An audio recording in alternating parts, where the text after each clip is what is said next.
एक गांव में एक साधु रहता था। वो जब भी खुशी से नाचता था तभी बारिश होती थी। इसीलिए गांव के लोगों को जब कभी बारिश की जरूरत होती थी तब गांव के लोग उस साधु के पास जाते और उनसे प्रार्थना करते कि साधु महाराज आप नाचो।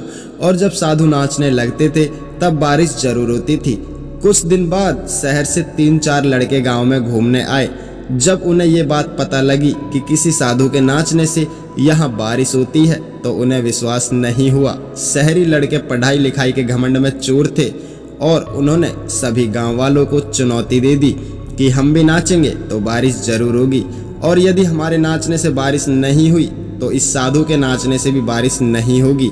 अगले दिन सुबह गांव वाले उन शहरी लड़कों को लेकर साधु की कुटिया के पास पहुंचे। गांव वालों ने साधु को सारी बात बताई। फिर उन लड़कों ने नाचना शुरू किया।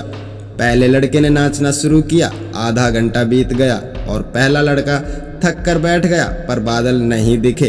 कुछ देर बाद दूसरे लड़के ने नाचना शुरू किया और घंटे भर बीत गया पर बादल फिर भी नहीं दिखे और फिर वो भी थक कर बैठ गया। बाकी दोनों लड़कों ने भी ऐसा ही किया पर बादल ना दिखे ना ही बारिश हुई। फिर साधु की बारी आई। साधु ने नाचना शुरू किया। नाचते हुए 1 घंटा बीत गया पर बारिश नहीं हुई। साधु फिर भी नहीं रुका, वो नाचता ही रहा। नाचते नाचते 2 घंटे बीत गए पर बारिश नहीं हुई और फिर धीरे धीरे 4 घंटे भी बीत गए पर बारिश फिर भी नहीं हुई। लेकिन वो साधु तो रुकने का नाम ही नहीं ले रहा था। धीरे धीरे दिन भी ढलने लगा कि तब बादलों का गर्जना सुनाई दिया और थोड़ी देर बाद जोरों की बारिश होने लगी। ये देख उन चारों लड़कों के होश उड़ गए और फिर तुरंत साधु से माफ़ी मांगी। फिर उन लड़कों ने साधु से पूछा कि बाबा ऐसा क्यों हुआ कि हमारे नाचने से बारिश नहीं हुई और आपके नाचने से बारिश होने लगी। साधु ने उत्तर दिया, जब मैं नाचता हूँ तो हमेशा 2 बातों का ध्यान रखता हूँ।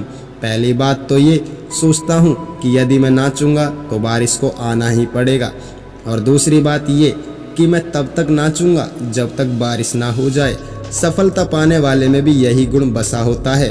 वो जिस काम को करते हैं उन्हें उस काम में सफल होने का पूरा विश्वास होता है, और वो जब तक उस काम को करते हैं कि जब तक वो सफल ना हो जाए।